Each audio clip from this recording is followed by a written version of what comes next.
after a bit of delay, we finally have Furious 7. And just like the previous movies in this film franchise, it's dumb. Really, really dumb. But entertaining. Man, this movie was a lot of fun. I recommend it. It has great action sequences, the characters are still likable, and yeah, this movie was a blast. But I'm not recommending the movie just for that. I'm also recommending the movie because of the very touching ending. It's a great tribute for Paul Walker, and the song used for it was great. Vin Diesel's voiceover narration is great. It's shot very well. Even though you can tell that it's a CGI version of Paul Walker, still the CGI work on him is still fine. You could just tell it's obvious CGI because the lighting on him, it makes him look more shinier compared to normal humans. And there's so much detail in the human face that you can't just replicate all of it on a computer. Even though it's CGI, you can sense Paul Walker's presence, and they pulled that off. Even if you're not a fan of the Fast and Furious franchise, I recommend the movie still, just for the ending. And if you're not going to see this movie, at least check out Vin Diesel's Facebook post when he posted up the music video used for Fast and Furious 7, and that's with Wiz Khalifa. And then, yeah, there's some scene, it includes some of the scenes of the ending in the music video, so check that out. Yes, it's dumb, and this movie could have ended in the first 15 minutes if you really think about it, because the villain is so damn good at what he does. Jason Statham, he plays the brother of Luke Evans from the Furious 6. Luke Evans turns out to be still alive. Yeah, I was very shocked about that, even though I shouldn't, because death is basically meaningless in this film franchise. Seriously, we thought Letty died, we thought Michelle Rodriguez is dead, but no, turns out that she's alive and all she has is amnesia. So I wouldn't be surprised if Gina Carano still survived, even though she had a freaking harpoon inside of her. I'm kind of shocked that Luke Evans is alive, because shouldn't that mean Gal Gadot is still alive? She flew off a car, so everyone just assumed she's dead, and everyone would assume Luke Evans is dead because he fell off a freaking airplane after getting hit by a car. Nope, he survived that, so who knows? Probably we'll see Gal Gadot in the future. Probably Han is still alive. Probably he did not burn up in the fiery wreck. Who knows? So yeah, Jason Statham has this badass intro sequence where he's just visiting his brother in the hospital, and it turns out that the patients are, the hospital staff is very, very scared, and there's a good reason why. Because it turns out Jason Statham killed every single armed force in the freaking hospital. And this intro sequence is awesome. He's just walking through the wreckage, and that was just great. The whole movie is about Jason Statham wanting revenge on the people who almost killed his brother. And honestly, if you switch it around, this movie could have been a Jason Statham hero movie. Seriously, Jason Statham just wants revenge on people who tried to kill his brother. That could just be any ordinary Jason Statham movie where he could be the hero. But this time he's the villain. So he wants revenge, he tracks down The Rock and fights him in this office building which is surrounded by glass, which was spectacular because of all the damage. And The Rock did his signature move and it's freaking cool, and the way the fight scene was shot was awesome. There's sometimes they show this 360 degree where they're trading blows and stuff, and also there's this one shot where The Rock picks up Jason Statham and slams him into the glass table and the camera follows the perspective of him falling into the table. That was pretty cool. And The Rock gets beat up, and we do see basically a cameo from Chris Hemsworth's wife. She's in this movie for like 5 minutes max, and then you don't see her ever again. She's only in the beginning of this film. And it's kind of a shame because I really liked her character. I thought she would have more screen time than she did in Furious 6. Because in Furious 6, she's only in it for like 5 minutes as well.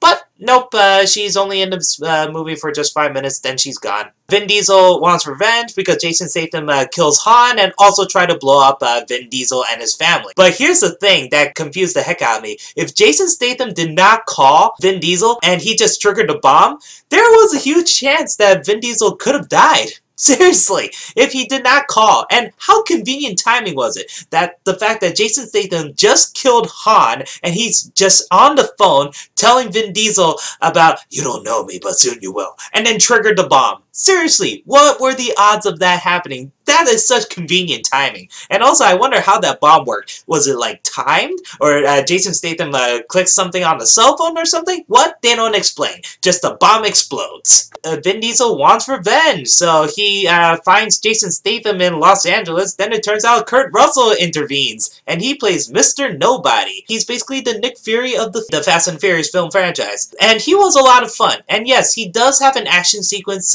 just dedicated to him, and even though it's short, it's still awesome to see Kurt Russell shooting guns again. A couple times he mentions about Coronas and Belgian Ale, and there's a very funny joke, and even I admit it was pretty funny, but still, it's shameless product placement where Kurt Russell was talking about Belgian Ale, and Vin Diesel's like, I'm a Corona guy myself, and Kurt Russell's like, then he takes out the Coronas and shows it full view of the camera, and you're like, oh my god, that hurt so much. This is almost as bad as the Pepsi product placement in World War Z. Almost.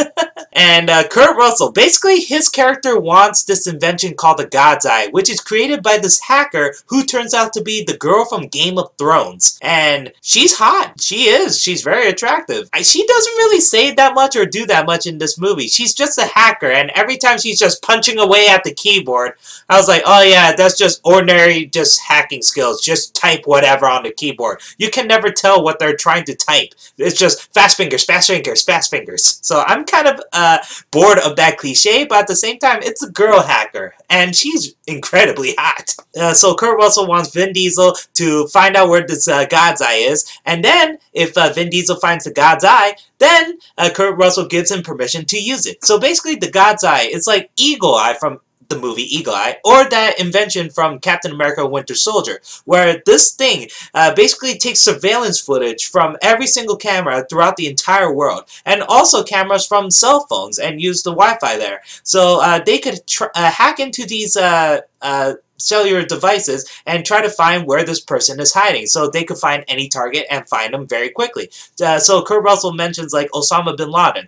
It took us so many years trying to find him, but if someone used a cell phone next to him and we hacked into that cell phone, then we could find Osama bin Laden within a matter of hours. But here's the problem. Jason Statham follows these heroes wherever they go. Wherever they go. He found them while they were trying to save the hacker girl. He found them when they're in Abu Dhabi. He follows them back to Los Angeles again. So he follows them everywhere. I don't see the point of having the God's Eye. And here's the thing, this movie is kind of predictable. If the heroes use this very important invention halfway through the movie, then you know that invention is going to be used against them. And yes, it's used against them. So, I didn't see the point of this whole God's Eye thing. It's just ridiculous. It just brings in even more problems. And I hate the fact that they cornered Jason Statham at one point, and for some reason, no one thinks it's a trap. They just think, ha, we got Jason Statham. He's all alone in this giant, giant building. I was like, really, guys? Really? How many people you bring? Like 15 max? And none of you check the side entrances or stuff like that just to see if it's booby-trapped and all? Oh, no. Vin Diesel's like, oh, yeah, we got you now. I'm like, no, you didn't. Jason Statham knows you guys are coming. That's why he's eating dinner in front of you, you stupid pieces of shit. Yeah, we have this awesome chase scene in the middle of this movie, and it's kind of reminds me of Pirates of the Caribbean. It's a very long chase, car chase, and it's all started from these 5 cars jumping out of this airplane, landing on the road, and then they chase after this giant trailer which holds the hacker girl hostage. This trailer also has Gatling guns on the side, and Paul Walker managed to get inside, and he has to fight off Tony Jaa. And he fights off Tony Jaa twice in this film, and both fights were freaking awesome. This reminds me of Tekken a little bit, because these two guys have different backgrounds in fighting. Paul Walker is basically the underdog, and we want to root for him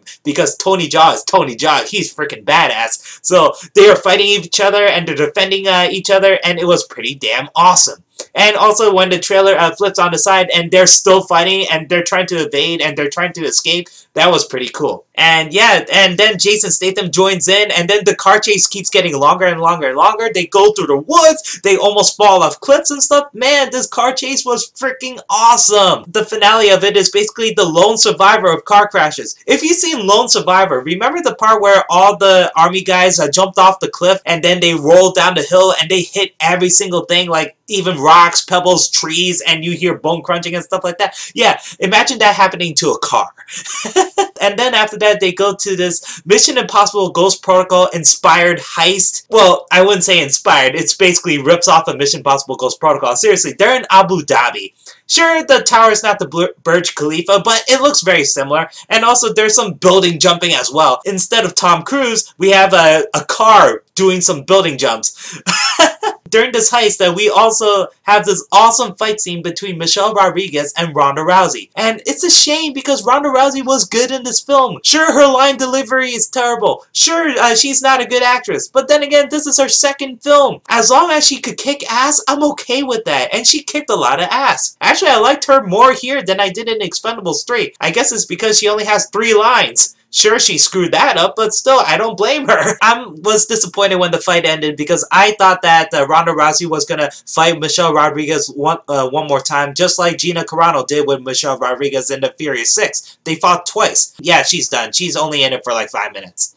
And after that, they have this climactic battle in LA, and it's a long battle, too. There's car chases throughout, and The Rock joins in as well. The Rock is only in this movie for the beginning part and the end part, and I think it's because he was filming Hercules at the time, so he didn't film that many scenes for this. At least, that's what I'm thinking. I'm not sure, but it's a shame because The Rock is a fun character, and I wanted more of him in this film, especially him and his daughter. I mean, yeah, the little girl who plays his daughter is so adorable. I love their relationship. They're awesome, and I like the jokes that they make fun of The Rock. So, like Vin Diesel saying that you're part of the CIA, yet they make you in a hospital bed eating some shitty food and watching some terrible 70s TV show. And it turns out The Rock was watching The Incredible Hulk.